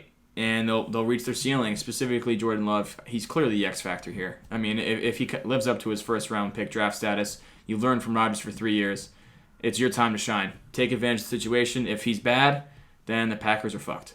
Yeah, I'd just put Aaron Jones as my X factor, and it's just him not losing that step and continuing to be a safety blanket for Love, but also him stepping up in the run game because I would imagine LaFleur is going to want to run the ball more this year. I mean, you have 2 backs. You got a young quarterback. Even though he's not a rookie, he's in year 3. He's basically a rookie at this point. I mean, he hasn't played a lot of time, so I think they're going to have to rely on him a lot. So I think he's going to have to be the X factor and stay healthy, but be efficient. Because like you said, the strong point of this team is the offensive line, so he's going to have the holes. What can he do with it? Can he go out and get 1,200 yards on the ground this year? I don't know, but I think if he can, he could be the X factor for this offense. That would be huge. Who's your defensive player of the year? I'm going with Alexander just because he's by far their best corner, and he's top 5 in the league. I'd say top 10. Yeah, I mean, there's a lot of good corners in the league, so you could have a debate with a lot of different guys, but he's one of the best. He's been an All-Pro and a Pro Bowler before, so. I'll go another route. I'll go Rashawn Gary just because he really started to develop into an elite edge player before his ACL injury. And you can probably make a case for him for the X Factor, too. If he, you can for the X Factor. If he comes back healthy like he was pre-injury, usually takes some time for guys to get back, usually a full year until they're back to their elite form. But if he can get back and be elite, then this defense can be really scary, especially when you add Van Ness coming in, rotating, who's a freak athlete as well. Mm-hmm. A lot of depth in that D-line can keep him in games. Yeah, no, I mean, we'll see what happens. It'll be interesting because obviously Green Bay's in a spot that most of us fans are used to being in, new quarterback, and they haven't been here in like 20 years. So it's funny to see them in that spot, but also it's just a weird spot for them that they're not used to. So, but fine, I'm good with them. You got anyone else? Move on to Chicago. The worst team in the league last year. They went 3-14. If there's any positive, it's Justin Fields showed flashes. However, he was not good in the passing game. Last year, they were really screwed because they ate $93 million in dead cap, which was the most in NFL history. Which, when you have a young quarterback, you're trying to aid his development. $93 million in dead cap really limits how much you can provide around him, which is why I wasn't necessarily super optimistic on the Bears last year. And that's why we saw them be big-time sellers at the deadline also. I mean, they traded away their best guy. I mean, Roquan Smith was gone. Roquan Smith was their best player. He was an absolute stud. They traded away Robert Quinn as well, which made sense. They covered the spread in only 5 of 17 games, for worse in the NFL. Now, Fields had the highest sack rate in the league last year and the second highest interception rate. Not good. And that was despite the offensive line being top 5 in pass block and run block win rate. So they gave up 58 sacks, which was 4th most in the league. I think we have an easy answer. They had a to high that. win When rate. you got a guy like Justin Fields, the ball. He holds the runs ball. Around. He just runs around, So I think he's the line's going to be better, and I think he will clean it up because he's got better weapons. I mean, obviously DJ Moore they went out and got with that smart trade, which I love that trade. That trade too. There's no reason for them to stay at 1. Yeah, if you're going to move back, Moore, I love it too. They go get the pick. They move back to 9. 9. I wasn't sure if it was 8 or 9. They go get Darnell Wright, who was one of the better tackles in the draft.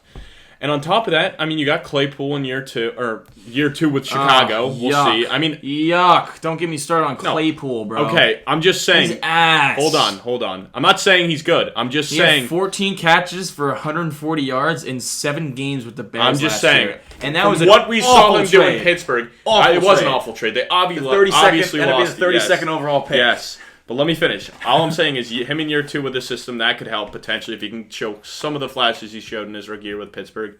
And then Darnell Mooney's proven that he's a legit NFL wide receiver. I mean, he was productive. Obviously, it's tough for a guy like that to be productive when he's a wide receiver 1. But I think as a wide receiver 2, he'll have more production this year. And we've seen him produce, so he doesn't have terrible weapons. And then obviously at the tight end, Cole Kmet kind of came into his own last year. He went on a stretch last year where him and Fields just really popped off towards like the middle end of the season last year. It was nice to see. Zach's a big Kmet fan. And then they went out and got Tanyan as well, who we've seen be that. So I'm expecting them to use a lot of 2 tight end sets because the fact that they have Cole Kmet and then still went out and decided to go pay Tanyan in free agency. And they went out and got Mercedes Lewis, who's an older guy, but he's going to be a blocking tight end. He's one of the biggest tight ends in the league. They're going to use him in the run game.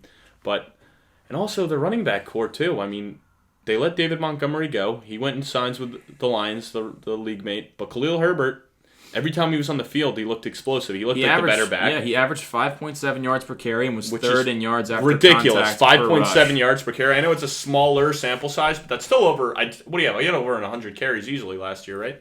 I can't confirm nor deny. But still, I mean, that's a ridiculous number. And then they also go out and get Deontay Foreman. Everywhere he's gone, he's shown that he's a solid back. Yeah, and I think a lot of people... They complement each other well. I think if it wasn't for him blowing out his Achilles early on in his career when he was back in Houston, he would be looked at in a totally different light. But he's been super efficient everywhere. I mean, last year with Carolina, he had 400-plus yard rushing games.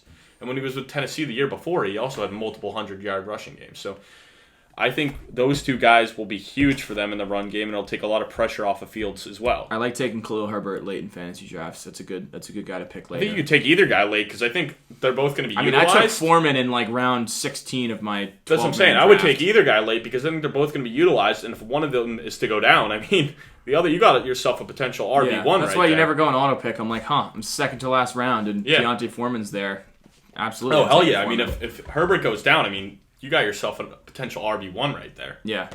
So my biggest issue with this team is, will Fields take that next step as a passer? And we've seen a lot of quarterbacks, Jalen Hurts get A.J. Brown, Josh Allen get Stephon Diggs. Like, you give him true number one, even though Moore's not as good as either of those two guys. But still, Moore's legit. Yeah. You get one of these guys, and they take that next step. Is Fields going to be the next one to do so? Because clearly we know he can run the ball. He ran for over 1,000 yards last year. And I like the category you put him in because it's two other running quarterbacks who struggled as passers when they came into the league. Yeah, everyone thinks he's going to take that next step because you get him that true number one. I don't know. I'm a little skeptical. Last year on early down passes in the first three quarters, Sharp has him at 38th in expected points added per attempt, 44th in success rate, 20th in yards per attempt, 43rd in completion rate, and 46th in accuracy. So think about 46th in accuracy. How many quarterbacks played last year?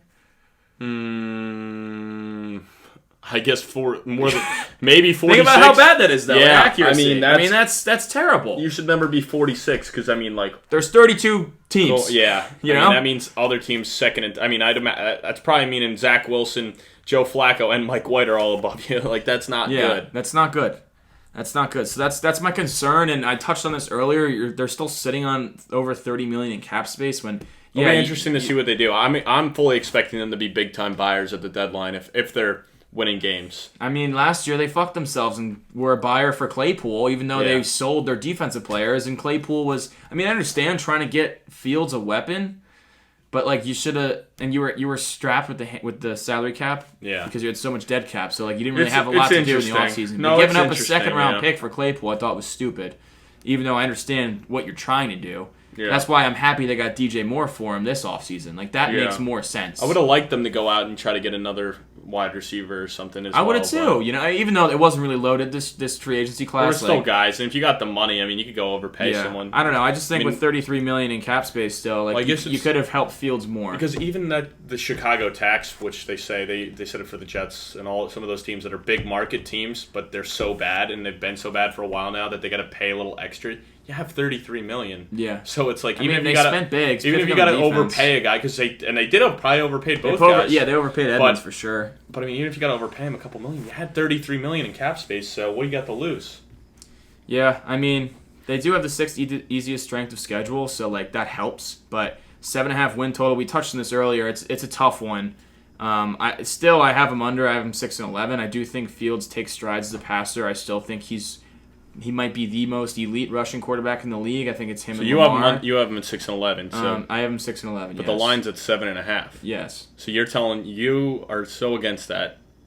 I got him at 8-9. So I see a bet we can make here for. Dude, we have been flip flops on all these teams, but it's such a tough division to predict. Yeah. Someone's gonna look like a genius. Are you saying you want to bet on this one too? Oh, I'm saying it. I'm going under 7.5. I'm going over 7.5. We have so many bets going. We have a sheet going. We have to come up with the punishments, but we're gonna keep you guys posted. And Big G's gonna make a graphic for it, so we'll let you guys all know. Yeah. What's up? But yeah, so now let's move over to the defense now, and this is why I really don't think they're gonna be a legit team this year. Well, they did make some moves though. Let's get into the moves before you tell them they're not legit. They added 2 linebackers, Tremaine Edmonds from Buffalo, they got TJ Ngakoue too recently. Yeah, they did. They signed him later. Yeah, Ngakoue, but Ngakoue has shown that he's not going to be a legit edge rusher. Yeah. But I don't think when they have the league low 24.2% pressure rate last season, and you pass a guy like Jalen Carter in the draft when your defensive front is one of the worst in football, I don't think Ngakoue is going to magically transform that front. You have no pass rush. your secondary is very unproven. I don't think adding 2 linebackers in the middle of your defense is going to really They really didn't get change any. it. They didn't do much in the draft. I mean, they took Stevenson in the corner. They did. I like Tyreek Stevenson. And then they addressed the nose tackle and the defensive tackle in the early on. I mean, they took Pickens in the third and then Dexter in the second. So they did make some moves, but they didn't go out and get any big names. Yeah, I mean, touched on the draft class, and we touched on Darnell Wright a little bit earlier. Touched on that Tennessee offense, how it's very untraditional. He only had 80 snaps in traditional pass protection last season. He's a former 5-star, so we'll see. They took my boy Gervon Dexter. Go Gators. He's very athletic, but I know from watching him the past several seasons, he was a former 5-star. I thought he was going to be more than what he was. He had those traits, but he never really got the production. So I'm assuming he's your rookie of the year. No. So you're not riding with the chop. No, I'm not riding with the chop here. I'm not going to be a homer. So take the chop back. I'm actually going to go with the guy from the U, Tyreek Stevenson. But to go back to Dexter, he only had a 6% pressure rate in 2022 from the interior, which is not good. Yeah, especially when you're a 5-star. I mean, half the schools you're playing are not. Or not half, but he's in the beginning, SEC, so he's in the SEC. But it's not like all the games they're playing are SEC games, so that's pretty bad. You got to be higher than that. I actually have rookie of the year. I have Tyreek Stevenson, corner from Miami. Very good length, which we love to see from these corners nowadays. Yep. He had a 65% ball rate above expected in 2022, which is just absolutely fucking absurd. So he was very good for that defense. I think he's going to step right in because the secondary does need help. They took Kyler Gordon last year out of Washington in the draft, who a lot of people were high on, but he allowed 795 yards in coverage last year. Not great. Not great. Nah, I mean, that's not bad. It could have been like 1,000 yards, I mean, that's... They, as a unit, they allowed 11.5 yards per reception, which is second most in the entire league. We league. knew this defense was bad, especially once they got rid of... Especially after the trade deadline. I mean, there was a reason why Justin Fields was able to be like a 40 to 50 point fantasy guy, because they were just trailing, and it was just like... Drop back. We're going to let him throw the ball. Get outside the pocket. We're going to let him scramble, and he's just going to scramble and get yards on this prevent defense, so... And that's the reason they scored... I mean, Fields was so good rushing, was because they drop back, and they'd be in third and long, and Fields would get outside the pocket and have these crazy highlight runs, get a ton of yards, and even score. So, I mean, that's tough to replicate, though, that third down ability year over year. Yeah, especially because we think this defense is going to be a better, not a lot better. I mean, it's hard to be worse. You let up the most points in the league last year, so, I mean, even though you had Tremaine Edmonds, who had over 100 tackles all 5 seasons in Buffalo, only had 1 missed tackle last season, and it was his best season in coverage. TJ Edwards, 7th in the NFL with 159 tackles. It does help, right? You should be better against the run, but I still think you're not going to be able to rush the passer very well. Yeah. And with Kyler Gordon, hopefully takes a second-year step. Jalen Johnson had a step back last season, had a ton of missed tackles, was okay in coverage, but kind of expected more from him. Jaquan Brisker took him the second round last year at Penn State. All over the field. He was good against the run, but he did allow 300 yards and 4 touchdowns in coverage in the back end last year, so he was kind of getting torched back there as well. Yeah. Even though he did play 99% of the team snaps, so you like to see that. He got a lot of experience. So yeah, it's Stevenson. I mean, this defense is still going to be bad. I think it's still going to be bottom 5 in the league, and that's why I don't really trust Fields dropping back to pass and having this team come back. Who's your defensive player then? I got Tremaine Edmonds just because I think in the middle of the defense, like he's probably their best coverage player, like at his position, and he's their. I mean, I don't know. Edwards had more tackles. That's what I was. Mine was Edmonds as well, Edmonds just because he was. I watched him a lot because obviously he was on the Bills, so I get to see him twice a year and. Dude's just a tackling machine. He's a fucking monster. I think he's 6'5". He's just absolutely beast. And he's going to be able to put up a ton of stats there. So that's why I had him as my depoy. And my rookie of the year, I know you went over Stevenson as yours. I just went Darnell Wright just because... Yeah, he's got to start right away. He's going to start right away. I mean, in the line, obviously, is better than it appears. Like, we got into a lot of the sacks given up is just Justin Fields holding onto the ball too long. But except for left tackle Braxton Jones. He allowed the 12th most pressures and 7th most sacks of 114 qualifying tackles last season. So he's not good, but Taven Jenkins was good at guard. You added Nate Davis, which should help, and then you slide... Cody Whitehair. Yeah, you have Cody Whitehair, and you slide Darnell Wright in at right tackle, which, you know, it's... to be determined if he can be one of those next great rookie tackles or if he's going to be one of those guys that struggles out the gate. But I think, I mean, I wouldn't even mind Darnell Wright being an X factor too. I mean, my X factor is Fields if he develops as a passer. Yeah, I think we're both on the same page. X factor and MVP are Fields just because. I have the same thing. Obviously, this team He's their most valuable player. Yeah, but it's also his development as a passer, the X factor. If he can start to pass the ball, then he's the X factor. And obviously, if this team ends up having a good season, he's the MVP. So it's also year 3. I mean, you can make an X factor case for DJ Moore. Also, it's like obviously they went out and got him. They gave up. I mean, they didn't really give up anything to get him. Well, they moved back in the draft. I mean, they got 2 firsts and DJ Moore. It's a hell of a trade. I mean, obviously, even if it doesn't pan out with DJ Moore, it's still a hell of a trade for them. But I mean, they went out and said, this is the guy. We need to get a number 1 for him. So can he be that number 1 and be the X factor? Can he unlock Justin Fields? So I can say you can make a case. I mean, for him DJ as Moore's well. done nothing but produce, no matter who's playing quarterback for him. So, I mean, the thing is, specifically fantasy-wise, he just never really scores a lot of touchdowns, it seems like, because he always has a bad quarterback. I don't know if that's going to change this year. I think he'd be a 1,000-yard receiver, but I don't know how many touchdowns he's going to have. No, we'll see. I mean, this whole division's definitely interesting. You could wide open, kind of made a case for all the teams to open. come in first, all of them to come in last, but we'll see. And I think this Bears bet will be interesting. So, Drock, I'm riding with you. Colin's against you, but we'll see what happens. If Drock's on your side, you got to be feeling a little nervous. Ask him about his Navy plus 20.5 bet this weekend. All right, so that kind of wraps up this. We're going to segue over to trivia now, and we will see me go to 5-3, I think.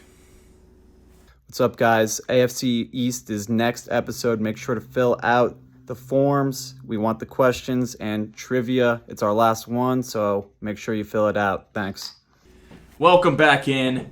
Huge trivia episode today. Why are you talking, dude? Let me do. Obviously, I should be doing the read right now because I'm the one that's 4-3. I gotta win out. I'm the one leading. I gotta win out. I'm not happy with my performance the previous 2 trivias. It was actually pathetic. That's the only word to describe it. I expect better of myself, and I know you all expect better as me as well. So we're coming today. See, guys, this is why you wore the glasses. You wanted to adjust to these. Like, I gotta get out of full athlete mode and get in full nerd mode. So he's like, Stat Nerd's about to go off in the trivia today. Let's go. Let's fucking go. I'm excited for this one. Well, I guess I go first because the rule is the guy who wins. So I'm just getting used to going first. It's like second hand. I hope you don't get a layup. Yeah, hopefully not. No, I won't give him a layup right here. Oh, wow. What we got, How Joe? much you paying Joe to now give me a layup? So this one's from Kenny, a.k.a. Vader. Oh, Vader. What the fuck was that? Who was the Packers' starting quarterback before Brett Favre took over in 1992? Oh, that's a fucking tough one, bro. Yeah, that's 30 years ago. Because you were almost alive. Obviously, I know Bart Starr was way before then, so I'm trying to think of I'm trying to think of guys. No, it wasn't Bart Starr. No, I know. I wasn't even. That's his guess. Yeah. No, it's not. That's not my guess. I said obviously. That would have been a bad guess. I wasn't going to guess him. I know he was early on. Yeah, you just first trying to eliminate one. Yeah, you know? yeah. I'm just. So it's not Aaron Rodgers either. Well, okay. I don't think it's Jordan Love either. No. Okay. All right. That's 3 done. Yeah. Man, I am gonna go with. I'll just make up a name. Yeah. I'll go with Jared Crampton. I don't know. I have no idea, man. Jeff Hostetler. No. Who was it? Don Manowski? All right, who the fuck's getting that? Not me. That's a tough one, Vader. Let's settle it Vader down knew next it. time. No. All right. Oh, man. We got another question from fans. This is from Coco. Oh, Cokes. Who did the Chicago Bears select in the first round of the 2014 NFL Draft? Oh.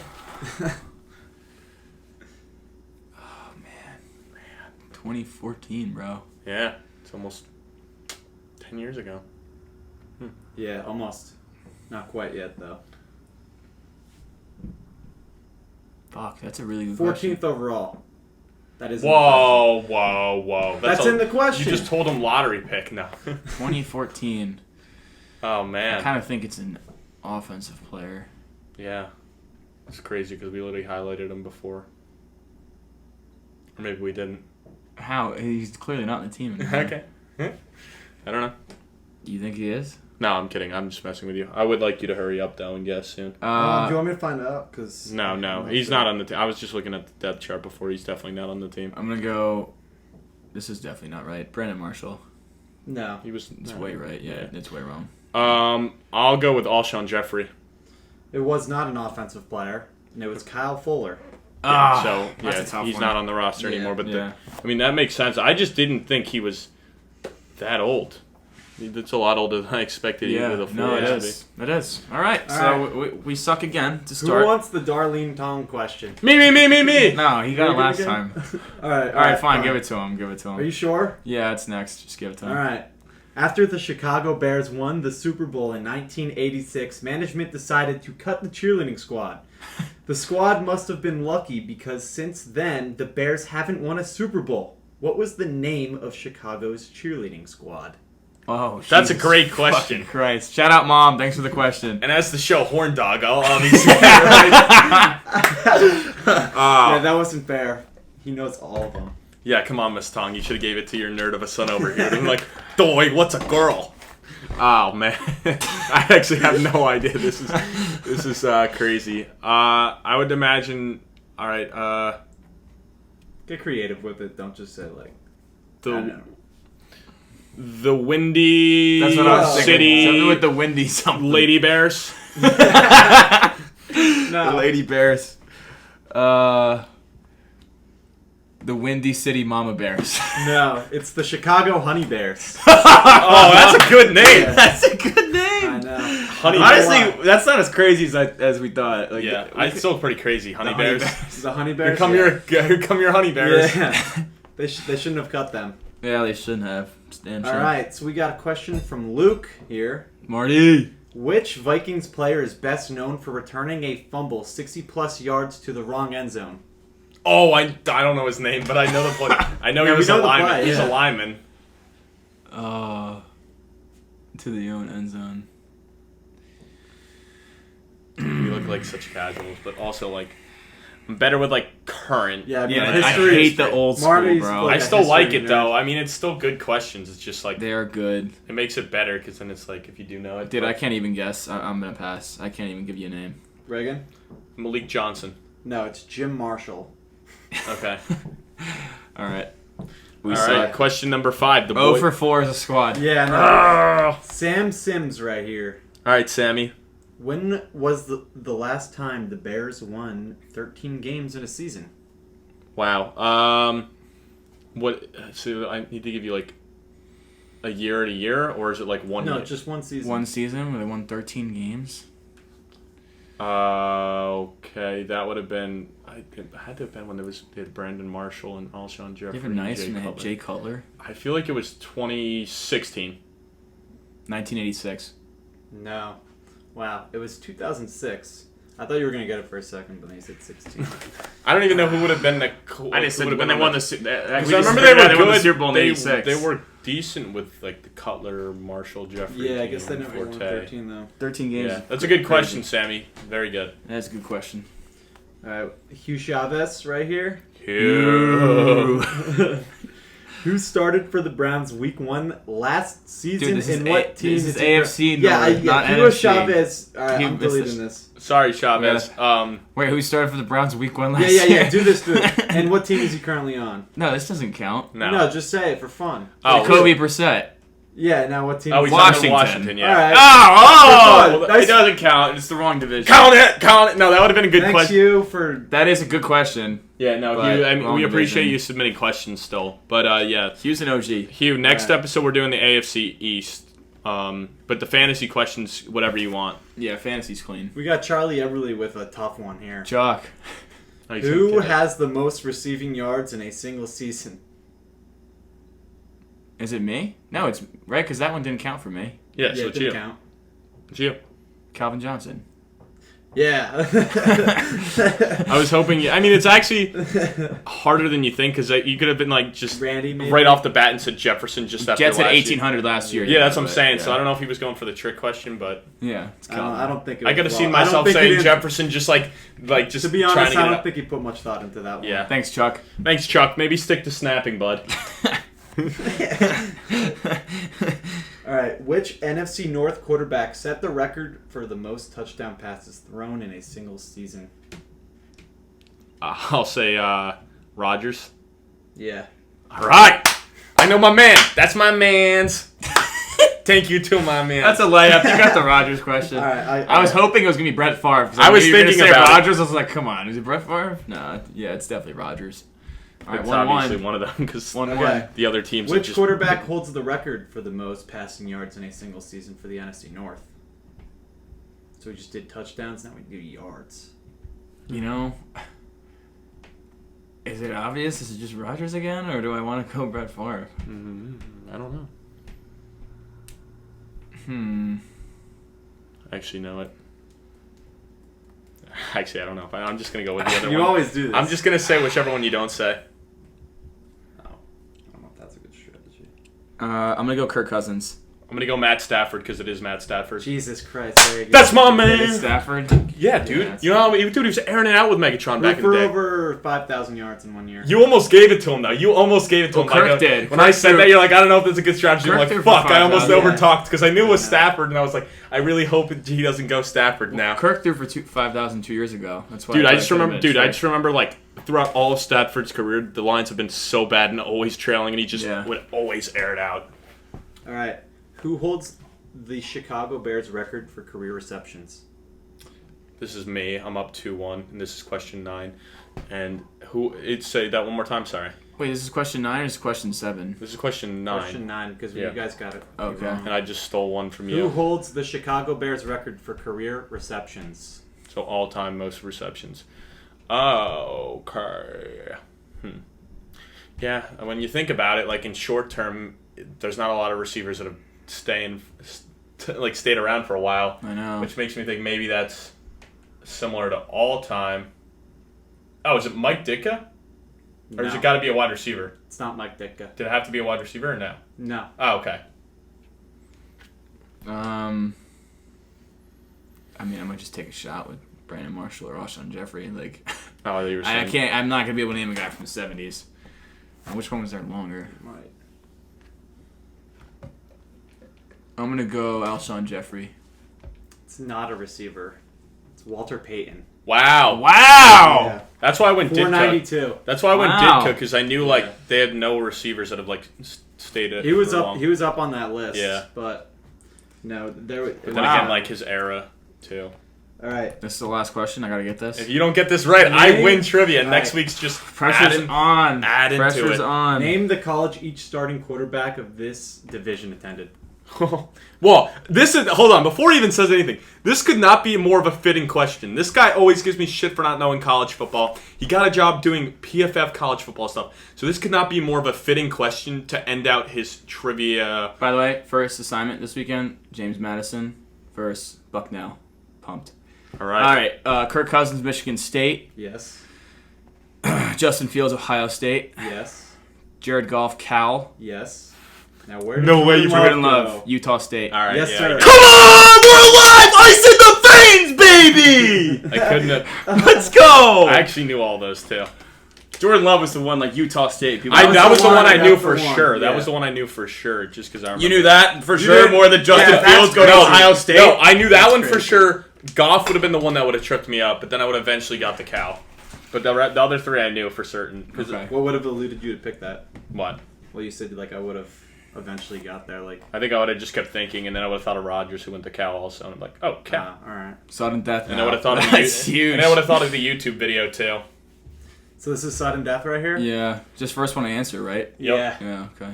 Who was the last Chicago Bears quarterback to throw for over 3,000 yards in Cutler. one season? Colin. Fuck. Okay, buddy, you jumped the gun. You I mean, not really, because it's trivia. I heard the question. I just had to say Okay. something. Last Chicago Bears quarterback.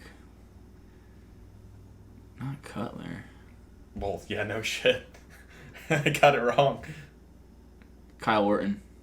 No, it was Dude! Mitch. It was Mitch. He was after Cutler. Are you kidding me? I'm not You saying. kinda blew I'm that not saying one. Mitch. You They kinda traded. I'm blew not saying Orton. Mitch is They obvious. traded but- Orton for Cutler. You blew that one. I thought that was Mitch thought that was a Trubisky. layup. What the fuck? All right. Well, now I need to get another question Because I'm not saying Mitch is obvious, but I mean, that's some silly guy shit. Because I figured Fields didn't have it, but 3,000 really isn't a lot of yards either. But I guess with them missing what he missed 2 Well, 3 they've games. had their quarterbacks have been awful. I know, but 3,000 yards is like nothing. Oh, Mitch Trubisky, it's so fucking easy, bro. They had that one year, the doink. Yeah, with Mitch, yeah. That way they had Like a Matt good Nagy at offense the that helm. year. Okay. Oh, wow. All right, last question again, potentially? Yeah, hopefully. Survivor question number 2. After I jumped the gun and Colin looked like a casual. Yeah, fucking no longer ice in my veins. Yeah, that ice. But I feel it repumping. Gone. I feel it repumping right now. It's a big We get trivia some coffee question. to get the juice flowing. Alright, I don't love this question, but it's the only one I'm seeing right now. All right. You just kind of like can think of one off the top of your head. No. Because he might think of something that has like multiple answers. Well, not if you go like Who's the starting the quarterback? first round pick in this year, or who's the all-time leading this for this team or for the division or something like that. Okay. You know, like that's. Well, I'll leave it to him because we're pretty the standard. answerers and he's the questioner. Yeah. You know, I mean, I'll ask you a question if you get it right, then you win. But if you get it wrong, I get a chance to steal. If you want to do it that way. No, that's horseshit. Who was the starting quarterback for the Packers in 71? Do you know who that is, Reagan? No, I don't. But I mean, probably Bart Starr, if I had to guess. But Your boy. yeah, Bart. It's crazy how many good quarterbacks Alright, they've you had. know what? I got one that I could think of. What year did the Green Bay Packers win the first Super Bowl? 61. Colin?